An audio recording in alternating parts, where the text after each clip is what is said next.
Well, folks, the Cardiac Who's are back. The season is over, or is it? This has been an exciting transfer portal. The past 3 weeks have been wild. 3 hours remaining. Time will tell if we got any more pickups. We're ready to jump into this thing. I'm here with Sean. Mills is cast away, I guess. Taking a little dip in the Atlantic. He needs to chill out, I guess. Getting some time to himself, freeing up his mind after that JMU shellacking. But yeah, I'm glad to have Sean here with us. Here tonight to talk about the portal a little bit, and it's ever changing, isn't it, Sean? And I'd be Yeah, remiss to say that the portal has also been just as frenetic and cardiac like as their regular season. So yeah, jump into it, man. yeah, I would agree with that. We started off getting a transfer from our in-state rival, Virginia Tech, and then it kind of cooled off for a little bit, and then we're wondering, all right, where's the quarterback? Where's the quarterback? And then boom, we get two within 36 hours of each other. So now here we are, 20 total transfer commitments, and I think we're depending on who you look at. I think On3 has us as a top 20 transfer class. So I mean, another solid portal Elliott year.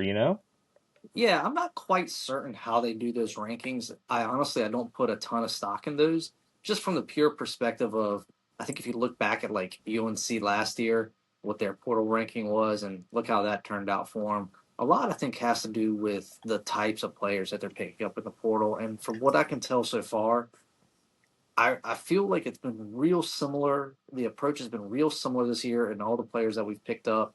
Um, Even down to like how we've approached the quarterback position. Obviously, we had a plan A, and that was Chandler Morris. Um, Maybe plan B was DK, but I think I don't know if we'll ever really know exactly what his mindset was or whether he just wanted to go back home to Nebraska. So as soon as that fell through, I guess they had their plan C and D, as they put it, ready to go with Bo and Eli. So I'd really be curious to know like what was the pitch there to Eli Holstein. Um, I think it's kind of come out. We're recording this a little bit later in the week. It's seemed to have kind of come out that Bo is the assumed starter and Eli is the assumed backup. Yeah, that's what you have to think would happen. You got Bo coming in with only 1 year left, and Eli with 2 years left. So either it's going to be a full on competition for that number one spot, or it's presumed to be Bo and then Eli learning the system and having a bounce back year. It's kind of similar to like Dante Moore at Oregon, sitting behind Dylan Gabriel for a year and then taking the reins. And for 1 year, well, now possibly two, he decided to come back to college instead of going to play for the New York Jets. So You know what I find interesting, Sean, about really just the quarterbacks, real quick, is just really like I mean, okay, Chandler Morris and DK. So if like you compare those two versus R2, I mean, I think it's got to say a lot with the program because we talk about like, okay, what does 11 wins mean? What does the success of the program mean?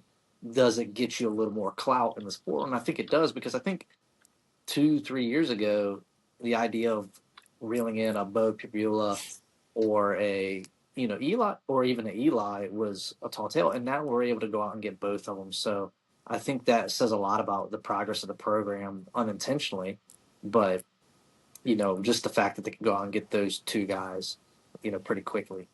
yeah, I think you talked about it. You're very high on Eli. He had a really good year in 2024.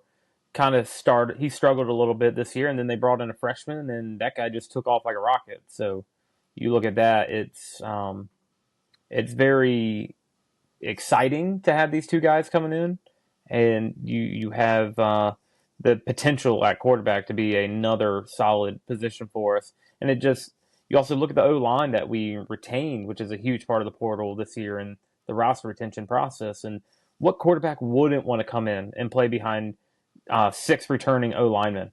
I don't think there's any other team in the country that's going to have that many returners on the offensive line with that many snaps. So, I mean, hats off to that front office staff to maintain the roster like we did. And even the guys that jumped into the portal were coming back in. Even today, we got good news that Cam Courtney's coming back. Hmm. So, I mean, we've got a lot of good players returning, and you think the culture. That's what Bo talked about a lot with his interview with Jackie. Is the culture at Virginia, and he fit our culture, and I think it's going to be a great fit for him Yeah, to be part of our team next year. yeah, you get kind of nervous when you're bringing in a different quarterback each year that, like, maybe that there's kind of like a hired gun free agent kind of situation. I don't know if you recall Major League Two when they hire, what was the antagonist? But, they hire they bring in the guy, I think it was like Beckman or something Beekman or something like that. But he comes in, he doesn't care about the team. But so you get a little nervous, like that it's all about the money. But the interview that I read with Bo on with Jackie and stuff like that, he really did seem pretty sincere and pretty excited about it. I'd really be kind of curious to get an interview with Eli and maybe get a little bit of insider baseball there. But both are two different, very, in my opinion, are two pretty different quarterbacks. One's definitely more of a pocket passer, Eli, and I would have been happy even if it was just him that we got. But I do think, Sean, that is a positive. As much as Chandler Morris did contribute, I think it is okay for us to move on and turn the page. Like I think that this provides an opportunity to progress, in my opinion.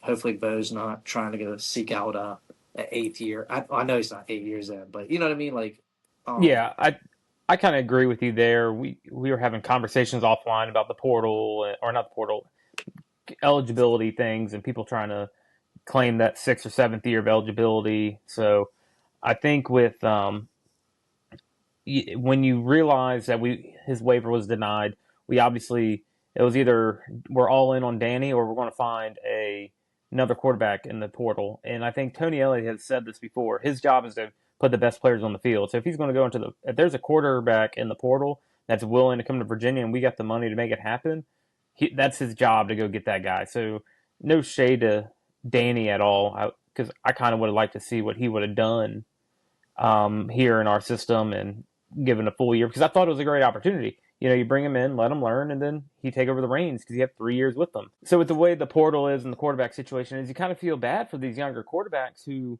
are going to sign with like a UVA or some of these bigger schools that they're not going to get the game experience to show that they can actually thrive. So we talk about you're high on that Eli Hamrick freshman coming in, but just is he going to have a chance to suit up for Virginia? Or is Virginia going to be one of those teams that's always looking for a veteran signal caller who has experience without them getting that experience at Virginia? So I know Mills has talked to me a bunch about how Kirk Signetti, he's not even looking at high school quarterbacks to recruit, according to Mills. He's only looking for transfers to come in and play quarterback. He wants them to come in with experience, go elsewhere first, get the experience, and I'll get you in a year or two once you get that but valuable here's experience. here's the thing. Like, there is a lot of validity to that, but I think you do got to get the program where you're home growing some of these guys. And really, what I'm getting at is that, and to clarify with Eli, like Eli Hamrock, I don't know. I mean, I'm excited just purely based on his size. I mean, he's a huge quarterback, so it is nice to have someone that potentially can utilize that. But I don't know what to really expect out of him. I guess he's had a good senior year. But what I was getting back to what I was saying was it is an advantage to get a freshman sophomore where you can get him into that backup role purely because you're not going out and picking up two quarterbacks. So, you know what I mean? Like that's when it becomes advantageous. Or you just homegrown one where you you don't have to go out in the portal and spend well, you still gotta spend the money to retain him, but there's a familiarity with it. They've come through the system. It's gonna be rare and rare, I imagine, but again, like I said, you want to get to a place where you have a viable backup quarterback situation where you're not having to go out and get two quarterbacks in the portal each season. Yeah, I agree with you. And I just want to point out our last two quarterbacks, Anthony Calandria, 5'9.5", 5'10.5" on a good day. Chandler Morris, allegedly 6 foot. But now you look at Bo Prabula at 6'2", and Eli Holstein, 6'4", Eli Hamrick at 6'5". I I mean, like some height on my quarterback. yeah, I definitely get where you're coming from. I think that's awesome. Um, you know, one thing that was great about Chandler was just, and I'm not, this isn't a knock at Bo, like time will tell, but like it was pretty evident really quick that Chandler had a pretty high football IQ and was kind of already tapped in. Like you could already tell, like there wasn't like a learning curve getting to know his coach. I mean, he had to get to know Dez, but you know what I mean. Like you could tell, like That was, he was really plug and play. I imagine Bo will too. I mean, it looks like he's going to be a really strong runner. Even more of a reason for us to go out and get Eli, just from the fact that he's going to be more susceptible to get hit. You know what I mean? So, and um, I've read something that Bo is a pretty big guy in general, and yeah. they said when he was lifting at Penn State, that's where he was lifting with the edge players, like the defensive side of the ball, because he was so. Also, like Um, just from listening to other podcasts, like Bo, while at Penn State, was used in a lot of goal line packages and like design run plays. So like he's definitely big enough. He was that big quarterback they looked for. so he could be the new Grady Bunch. He might be Mm, able to run it himself, and instead of we know we're bringing in Grady, and they know what's coming, you're not so sure what's going to what's happen with Bo, and it could be a little more element of a surprise. what is it? ESPN Plus now or ESPN ES, exclude? ESPN the Ocho, No, no, like the new package that gets you everything that you had to buy during like the yeah, ESPN Plus yeah. Then there's another one. It's like ESPN Select, Select. Okay, yeah. yeah. So I think ESPN Select is the best. So we're getting Grady Select and Bo Bierla. So I like um it. I like it's just the size yeah. standpoint. So there's a lot to be excited about in the quarterback room. So it's a little crowded. We'll see how it all shakes out, but Absolutely. So let's jump into it. We spent a lot of time on that. Let's jump into some of these um transfers. I mean, obviously, before we get to the transfers, you already mentioned that we're really excited about the retention. You know, we just saw Cam Courtney coming back. That's a huge, I guess, slot pickup. He was Cam Ross's backup, if I remember correctly. yeah, kind of Um, like that gadget guy that could do it all. you know, maybe in this bigger role, he'll blow up a little bit more. And so hope with that, the whole all the offensive line that's returning. That's just a huge bonus. We're still adding depth in the portal. We'll talk about that. Um, Getting back some of the injury guys is just such a huge thing. They didn't leave, so Dakota Twitty, him and Cam when he gets back and healthy. Maddox Marcellus as well in that position. So Fisher K-Mac, I like coming back as well. Another edge guy. I mean, yeah, we really loaded up on the edge position. yeah, absolutely. I think that's just. I think you saw like they like to put out different packages out there, and what worked and keep what works out there. So, kind of felt Yeah, like it kind of felt like last year, like we kind of rotated a lot, and then they kind of figured out like what worked best. So, I expect the same from that. But can I talk a little bit about Connor Cox? Um, since we're talking about these portal guys, yeah. we talked to Dakota Twitty. So like we picked him up from UNC. We definitely needed to add a tight end, maybe one more if we in the next 2 hours and 45 minutes. We can get a Well, get a we tight end. currently have 7 on the roster. What you got? John Rogers, Dakota Twitty, and this Connor Cox kid. Those are the only three that have come to mind. You So got a guy, Takai Kirby, Henry Omhundro, Hayden Rolson, and then you got 3 coming in that we signed from high school. So William Thurber, Justin Zames, and Brandon Morgan. yeah. So I mean, maybe get a flash in the pan there. I just feel like the tight end position is a position that definitely favors the upperclassmen, if you know what I mean. Yes, Like, especially it's a big size, and we need that. And I think when we played well last year, we were utilizing the tight end more and more, and I like to see that. and We need to be able to throw the ball to all parts of the field. and one thing to note, like about Missouri, they had a big tight end that Bo really liked to lean on. When I was watching those highlight plays, you could see him target that guy. So, you know, And you can see throughout the year, like we might have we had a chance to win more games if like the Wake Forest game when I want to say it was Twitty like just got hit by the turf monster, or is that Duke? Like there were certain plays where he was making them and we were utilizing them. Where we looked a lot better when we flow through a tight end as yeah, well. and if you look back at like who was it? Sackett Wood. You Yeah, know, like just remember the impact he made. He was just an amazing guy to have out there. So you never know, and also it helps with the running packages. I think the way that they're running the ball. So shifting gears a little bit, running backs. We picked up a few, didn't we? yeah. I was about to ask you about that. We have three new running backs, so that gives us seven running backs total, three in the transfer class, and with two big returners coming back with Xavier Brown and Noah Vaughn. So, what are your thoughts on having five running backs that we know are really good, plus Zay Davis, and really six? I mean, Ben, we got six running backs. We can only play one or two All at a right. time. So Zay Davis like showed that he can be good, but we don't have a big sample size of him. He's only going to get bigger and stronger and faster. And stays healthy. Noah Vaughn, really sparked beginning of the year. So, but again, just struggled with his health. You have Xavier Brown, who hasn't made a complete season in his entire time at UVA, but um, really can be impactful when he's healthy. So I mean, just like looking at those three, you kind of see like, well, health is important. It's important to have depth. Um, in addition to that, it sounds like one of the running backs that we're bringing in is going to be maybe a little bit more of a special teams kind of guy, like a kickoff return, like a Cam Ross. Yeah, I'd that's imagine that I'd have to get back and look. Is that Middlebrook, no, it's BB? the yeah BB from UAB.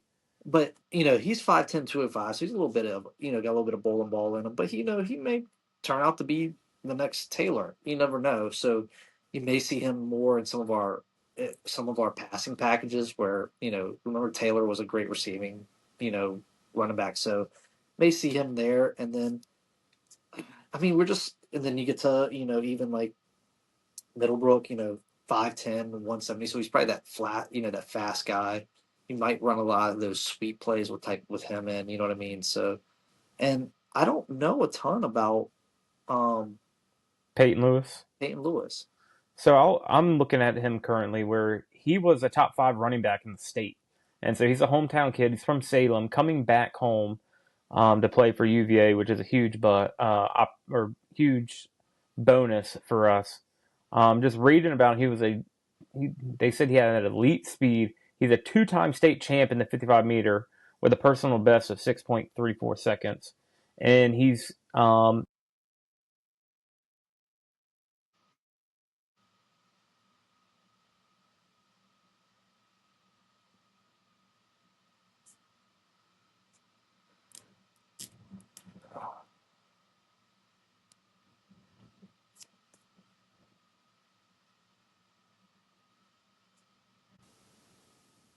either.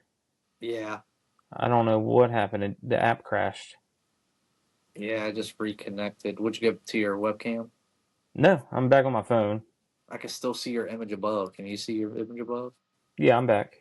Yeah, I see three images. I got the frozen one, the new one.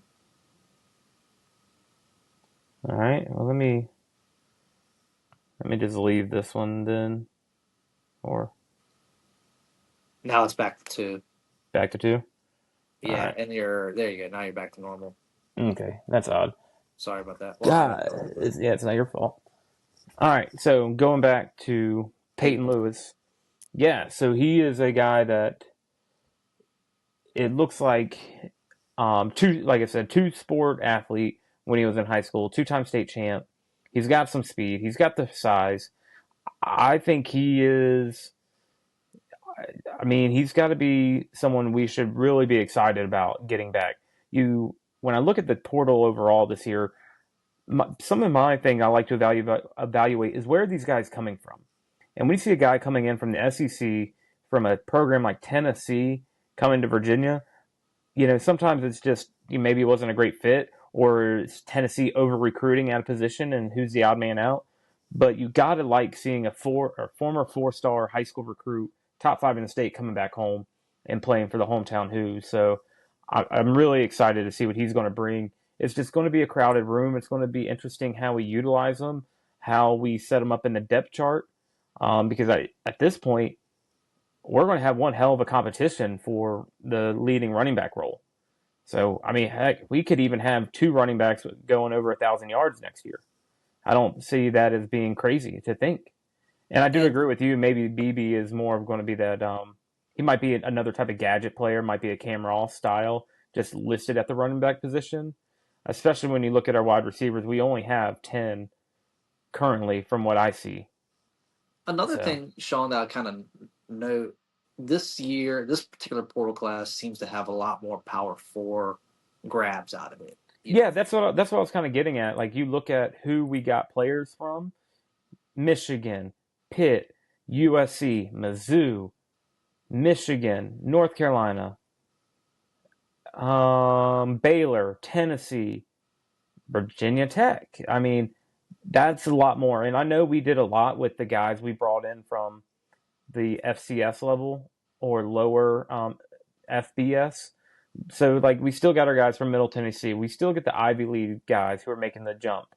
But I mean, that's a lot of. We got players from every Power Four conference. ACC is represented, SEC, Big Ten. I and mean, come on, you got to be happy the guys we're getting in. and another thing I'll note, Sean, about these running backs. I'm trying to find it. I don't have my iPad. I'm looking on the phone, but their eligibility is varies. So like, are Who are you looking at for eligibility? I'm just kind of looking at like I'd have to look at the depth chart that they created, but just they're kind of if they can retain them, you're also planning for the future a little bit with some of these running backs that they're bringing Oh in. yeah, You know, so all of the ones we brought in have 2 years of eligibility left. right? So Um, you're going to lose Brown next year. no, You never Brown's got 2 years left. Xavier Brown's got 2 years left. He's been there for like 5 years, 6 years, 7 years. He can apply for a medical waiver, and he can also apply for a waiver for the tragedy. So he's got eligibility left. So, but that being said, but you also just don't know who's going to leave in the portal nowadays too. Yeah, So you kind of got to exactly. like have So like you're kind of loading up. so So I like that. Another position they loaded up at was the edge, like you talked about. Is there anybody that really stands out to you that we picked up on the edge? I mean, I'm just looking overall. We got 10 defensive ends on this roster, and so it's. I mean, one person in particular. Again, I like seeing the size that we're bringing in. And you look at like a Devon Baxter, a 6'6", 247 pound guy coming in from Michigan. I like seeing that. And then you bring in another 6'5", 240. It makes you think of like Fisher K-Mac was really good with his size. If you can't get to the quarterback, you throw your hands up. When you can build a 6'5" wall in front of your quarterback or in front of the opposing quarterback, you're going to get some deflections. And we saw that this year, like especially with Jason Pavard.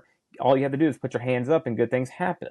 And then even Ezekiel Larry from Yale, so a guy coming with experience. You just look at this depth chart through and through. We have a ton of depth again, and which is always good because Virginia is going to get hit with some type of injury bug.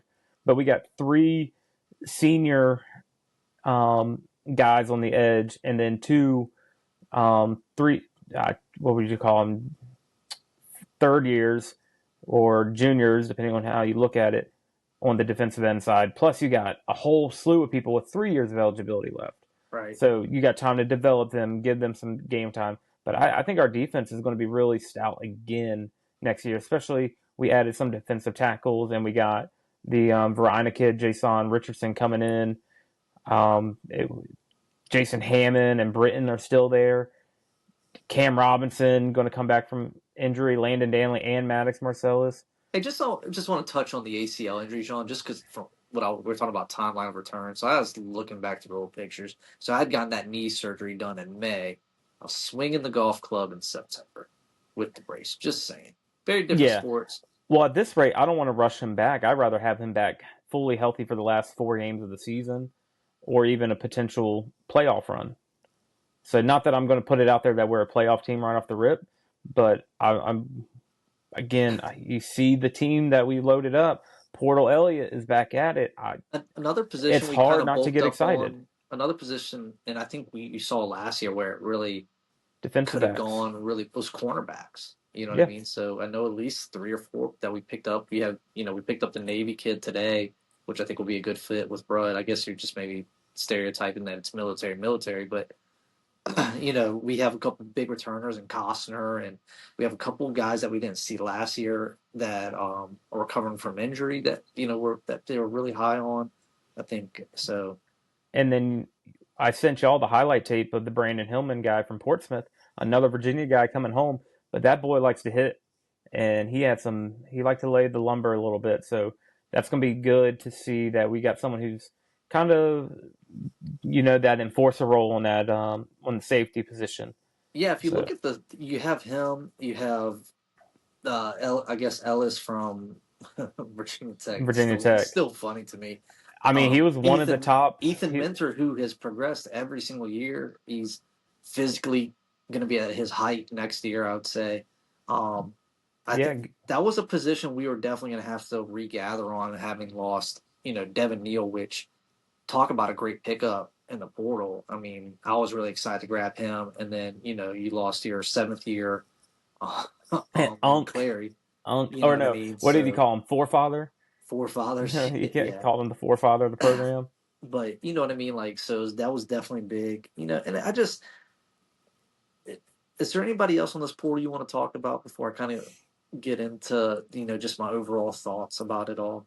No, I think we've kind of hit on most of the people again. We I got mean, some good size coming in. We got talent. We got people coming in from all over the country. I think it's just another solid portal class. And again, depending on where you look at it, it's anywhere from a top 20 class to a top 10 class. It just kind of depends on where you look at it. So so, I'm all in. last year, I think you and I were pretty excited. I think because we picked up so many people and it looked like it was a vastly different transfer transaction compared to the year before. So 2 years ago, Mills was very reserved in his expectations. What he thought this team would be. Do you have a similar feel going into this year? Do you think it's enhanced because we had the season that we did, or do you think kind of where's your headspace at for next year? I will say this before you jump in that I think we have a similar schedule. One big difference, though, I would say, is the away games that we have to play. And it's kind of like a weird kind of setup system. You know what I mean? Like, we have to Yeah, play we our got to first game go. in Brazil against Yeah. North Carolina State. You know what I mean? And that's just weird to me. You know what I mean? That's like a weird, tough first game. So Yeah, so we go NC State, Norfolk State, West Virginia, Delaware, and then when you get into ACC play, which the NC State game is a ACC game this year, you got Cal, Duke, North everybody Carolina, stop crying about Syracuse, that. Florida State, SMU, Virginia Tech, and Wake. So we get a favorable schedule again. We don't play Clemson, we don't play Miami. So I not to get too excited about the season, but looking at the roster we've assembled, I think there's a high opportunity for us to be in the same position. I Now, is it going to be 11 wins? Quite possibly. We could definitely be looking at 11 wins again, but I would definitely say 7 to 8 is very, very likely for I've next year. asked Mills, and I may have asked you, like, just your general overall expectations of the program and what your desire is to get out of the program. And obviously, yeah, you want to see them get to the college football playoff and get to that level. you know, you want to see them be regular repeaters in the ACC championship game. You know what I mean? But part of me, if I'm just being honest, I would be satisfied if we are in the same conversations as Louisville and Pittsburgh. Where you're kind of pumping out those seven, no, not really seven, but 8, 9 win seasons. That's good football to watch all season. Because I mean, at the end of the day, you just want to have a high probability You of want to have a a chance. chance. And seasons past, but yeah, we did have a chance, but we lost so many games. It was just miserable to watch. So you just want to win at least half of them. You know what I mean? Like half the time I turn on the TV, can we just please win? Um, I do want to win more in 6 games, obviously. And then you also like even when it comes to Tech, yes, I want to beat them every time, but are you okay with it being, you know, Decent not again. not yeah, really really competitive? Like some have some classic games. You know what I mean? I would rather blow them out. Obviously, I could live with that for the rest of my life. But if we're gonna lose, like let's have some classics, and we've had plenty of those. But yeah, that's kind of my thought. I do want to note as well that there was some big news. I think it's big news to us that we did shore up that O line coach position, which I think is important. Um, they they moved one of our offensive analysts up who had been with us, I think, since 2022, has offensive line coach experience. So, it's kind of good to kind of firm that up a little bit. Yeah, you bring in a guy, or you replenish from within with Joey Ork coming in and taking over the O line coach job.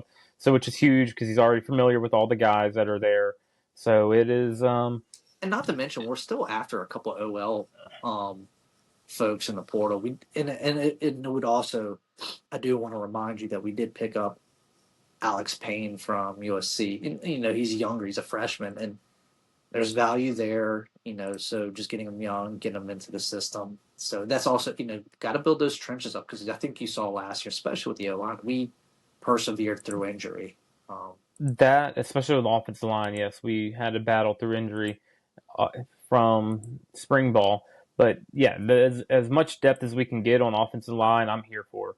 So currently, we're sitting at, if this is completely up to date, we are sitting at 1, 3, 5, 6, 7, 12 total O linemen. So it's kind of heavy with five seniors, you would call them, uh, and then five freshmen or guys with 4 years left. So either redshirt freshman or true freshman. So and then you got two as in Ben York and another one that and I don't are think kind Ben of York gets enough credit, by the way, Sean. I think he no. really stepped up last year, Oh and I yeah, expect even greater absolutely. things from him this year. Yeah. And then you look at the guard position, same thing. That one gets a little more heavy, but I mean, you're looking, our O line is nine seniors Right. between the tackles and the guards. So I suspect Metcalf is going to move to center. But I would think so. that being said, Noah Hartson did return, and I want to say he was one of our backup centers as well. So, And I'm also looking at it, thanks to Jackie for this spreadsheet. But 1, 2, 3, 4, 5, 6, 7, 8, 9. All nine of these guys can return for another year if they want it, whether it's medical waiver or a shooting waiver. So that's, hey, if the NCAA is going to give it to you, take it, and we could potentially have 6 year seniors across the entire O line next year in not 2027. and to your point, I mean, a lot of stuff's been coming out right now about the NFL draft entries versus last year. So, I mean, Yeah, people early entries are down. I think there's only like 45 early entries to the NFL draft going ahead and versus 121 last year. get So your doctorate, right? So, stay in school. Stay in school as long as you can. the I money's mean, when there. stay where the money's at, right? Um, Perks of the new era. yeah. So, I mean, would you say that Dez has won you over, like you're sold, or Oh, going we know what Mills' head's at. again. I think seeing the new style with Bo coming in, I think it might flow Dez a little bit more. I again like to always quote our good friend Deuce: "Good execution will cover up bad play calling, and poor execution will cover up or will take away from great play calling." So it's kind of in that regard. I guess what I was trying to say is with Bo, I think he's not like a Chandler Morris. Chandler Morris was that electric roll out the pocket and throw the ball, and I felt like at times we hindered him from doing that and just said, hey, hand the ball off 40, 50 times a game. So I think that might benefit Bo where he's more that game manager style that can take off if he needs to. So I think it might fit our system a lot better than Chandler Morris did. So I think it's going to play in our favor. It's probably going to lead to Dez looking good again. So Right. that's the problem we run into. It's like we like winning, but we also don't like how we won. I mean, we had a lot of games where we thought we should have kept the pedal down and we could have blown them out, and we didn't. We squeaked by, and sometimes it was the offense was sputtering and the defense was carrying us. So Right. I think hopefully we don't have that same situation. Hopefully the defense is holding teams to one or two touchdowns, and the offense is scoring 50. Right. So Yeah, I think like you're saying, what I would also say is that maybe last year was the first time he really started to get maybe the players that he wanted to get and what he needed to do his system. So, I think that a lot of those guys are returning, so I'm expecting hopefully we'll continue to get those 10-minute drives because that was kind of a signature it seemed like that we started to really do well at is just driving the ball up the field. So no, I agree with that, and I think with the amount of offensive line depth we have and running back depth we had, I think you'll see that trying to continue. well, before we leave, this is probably one of our last football episodes for a while. Um, Sean, is there a game on this schedule that you got circled for next year? Is there one that you're looking forward to? Let's see. I can go first. So I'll probably say uh, revenge against Duke. Um, not to mention with the news coming out today that Mensa's hitting a portal, kick them when they're down. You know what I mean? So yeah, That's a that's tough one. You really think apparently the offer I saw, and we don't know if this is fully true or not. It's a scholarship for him and his sister with NIL compensation, country club membership, an Adidas brand deal, and something else ridiculous is what they got for him to enter. And this is where NCAA and they need help because this is clearly tampering. Someone was clearly telling his agent what they would give him, even though he was already like committed to Duke and wasn't going to right. leave him. Because now, if you're Duke, the portal closes tonight, so who is left in the portal that you can get? So Yeah. Wow. Yeah. It's definitely a crazy situation, and I don't know how they. We've been talking about NCAA and their ability to enforce rules, and how can they even enforce tampering? I guess they can still punish schools, not the player, but um, yeah, it's definitely a crazy situation. And go figure, it's Miami. Not surprised there if that's true. So Miami's got well, the ACC just handed well, Miami earned it, but the ACC deciding that whoever makes the playoff gets all the money is from that the is that's playoff where all run. the money is that where the Yeah, money's come from? they just got 24 million, so yeah, you can go buy any quarterback in college you want. So if they feel like Mensa is the guy, I mean Mensa's the guy, and they're going to drop the entire bag because what did it cost them? It didn't cost them any booster money. Right.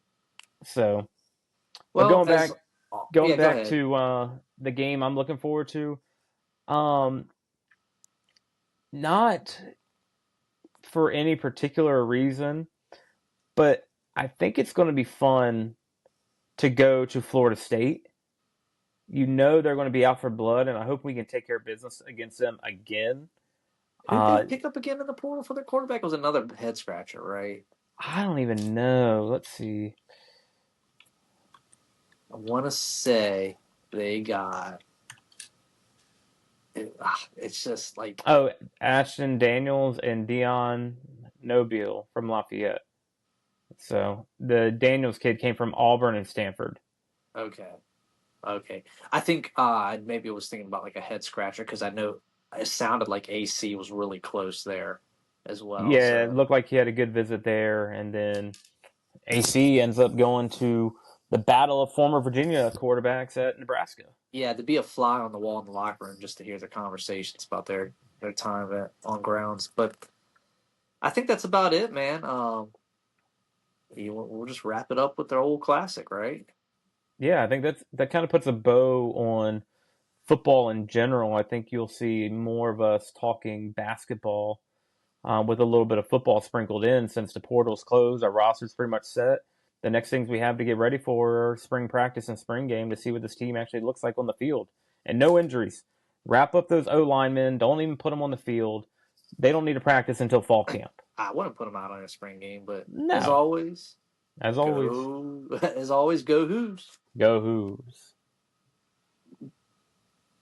Do we just jump into the next one, or are we just gonna do it? recording, Well, I hope this is still recording. and you're just gonna cut it into. Yeah, let's see. Well, let me. I don't have. What the crap? It says it's recording.